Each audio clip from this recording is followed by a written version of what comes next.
Everybody. Spring is in the air. It's not officially spring yet, but I think we all can say that it is officially spring weather. At least here in Texas it is. It's like, it's bright outside, and it's all blue, and it's colorful, and flowers are starting to bloom, and my favorite time of year. I love spring. I love spring so much. I usually love summer, like it's usually the two warm months are my favorite. Honestly, all the time of the year I love. I love weather changing and things looking new and bright and pretty, but spring is definitely my favorite time of year because there's so much color, there's so much, like, the hope that you had towards the end of the year is now coming into fruition, and you're now seeing, what all that stress and craziness, out of all that craziness can come to something really pretty. Like wintertime, it's known that depression is a big thing during the winter seasons, and spring is a time where you to just let it all go and just enjoy. And it's also the time where love is in the air. Aww. So that is the topic for the episode today. Sorry I had a little spring moment there. Spring moment. But I want to talk about love. Who here loves love? I do. Okay. Um, but so I wanted to talk to you guys about the different levels of love and what different kind of love means for every different person. And one thing that I want to make out really clear to everybody is that the whole pressure that people put on couples to love each other is ridiculous. It's unnecessary, really. It is. Um, I feel like you should just be open and free to love as many people as you can in your life, because that's a full life. And to me, that's walking in the steps of Jesus, and that's walking in His way, and it's just a beautiful thing, in my opinion. So, moving on to the steps. I'm calling this the 5-step program to love. Get into it. Okay, so step number 1. This is like what I just mentioned. Your love of everybody. Everyone should be open and not judgmental and caring towards everybody. Not just the people who you think you should love or who people are telling you you should love, the people that you should love, which is everybody. We should love everybody because we're all cut from the same cloth. We're all made from the same dust of the earth. We're all the same. Nobody's better than everybody else. Nobody's higher than everybody else. It's only God who's higher than everybody else, okay? So, stop it. Second step to love. Alright, so this is when you actually meet somebody, okay? And we're talking relationships now.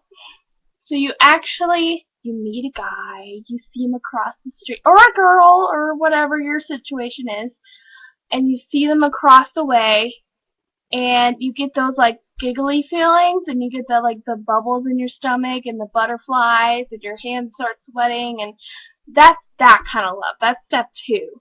That's the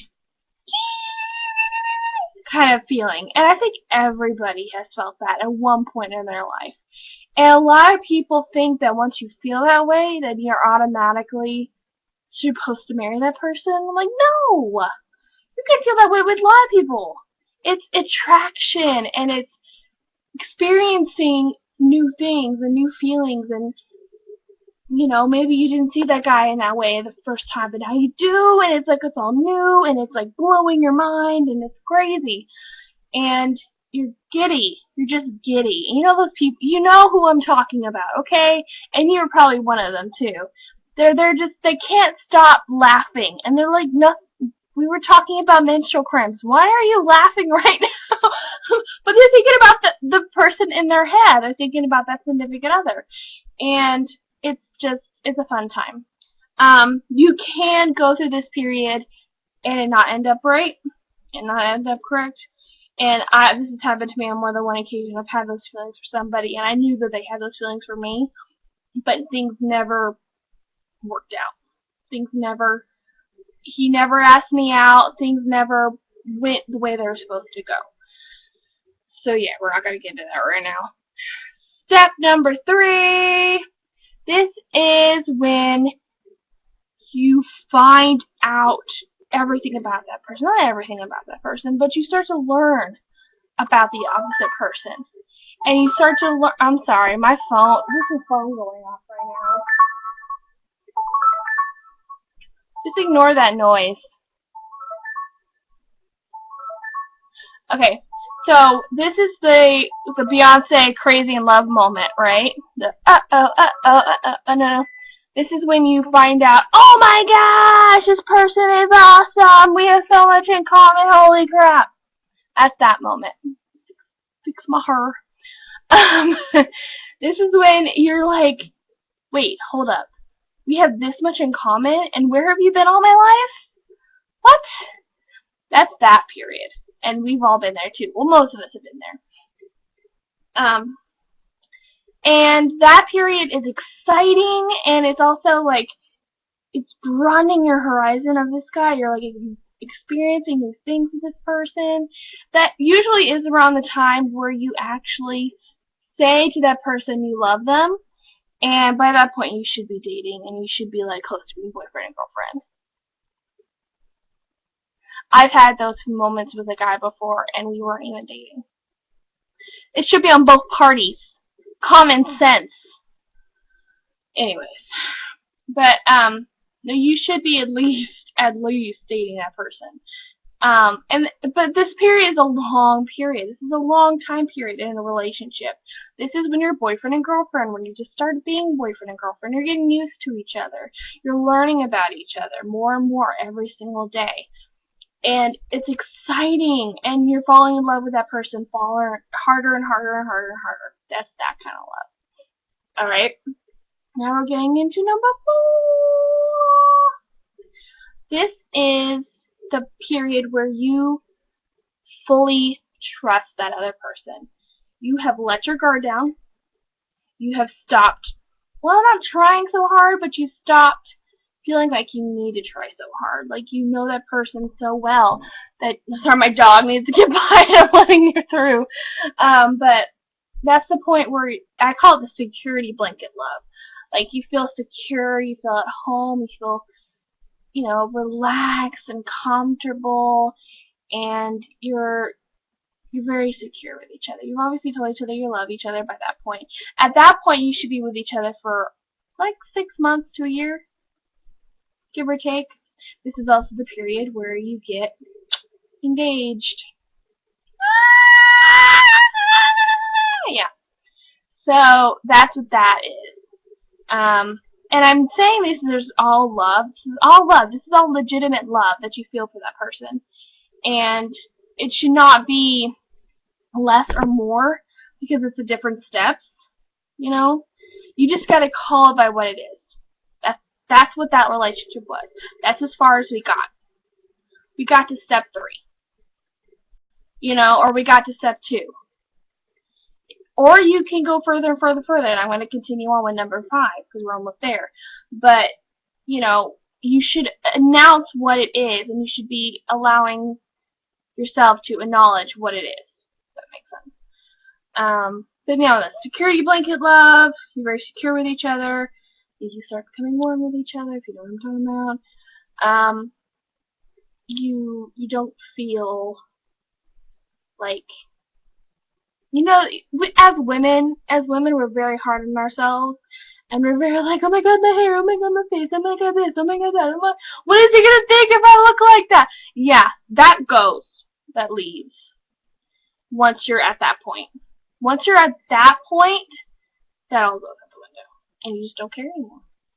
You want to put an effort out for your guy or girl, but you don't feel like you have to anymore. Like you don't feel like you constantly have to wear makeup, or you constantly have to have the perfect hair or the perfect clothes. You can be yourself with that person. That's pretty much what I'm trying to say.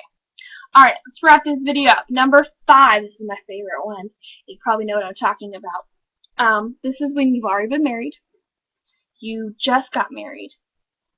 And this is what I like to call godly love. This is also the same love that you feel if you're a Christian like I am when you think about your Lord or God or Jesus or whatever faith you have. This is the same kind of love. This is the beyond physical, the beyond mental, the beyond, emotional. This is beyond all of that. This is above it all. This is when you look into the face of your child that you had with this man or woman. And when you look at the family that you have created, and you look at the life that you have made for each other, that's that love.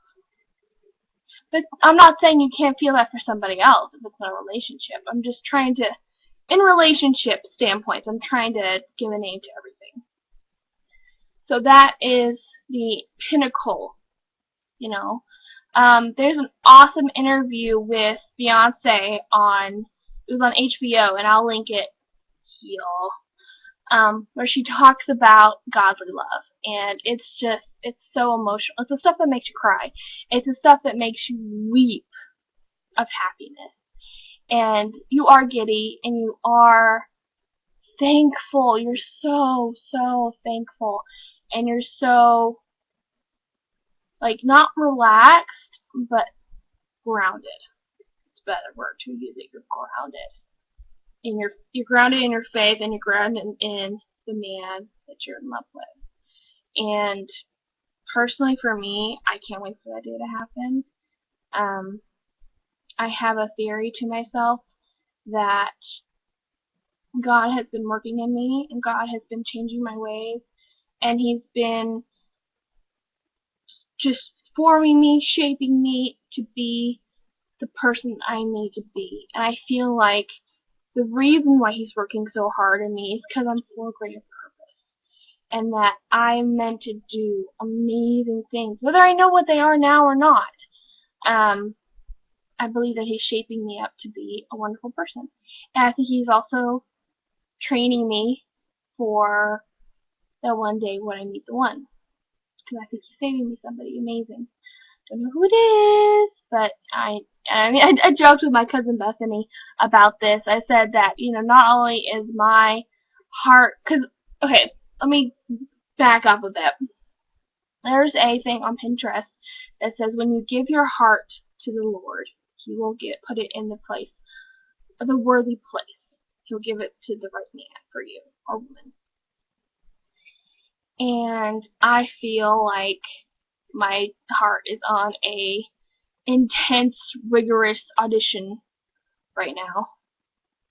It is, it is being, not my heart personally, but my heart is sitting in the room next to Simon Cowell and Nicki Minaj and all my, panel of judges.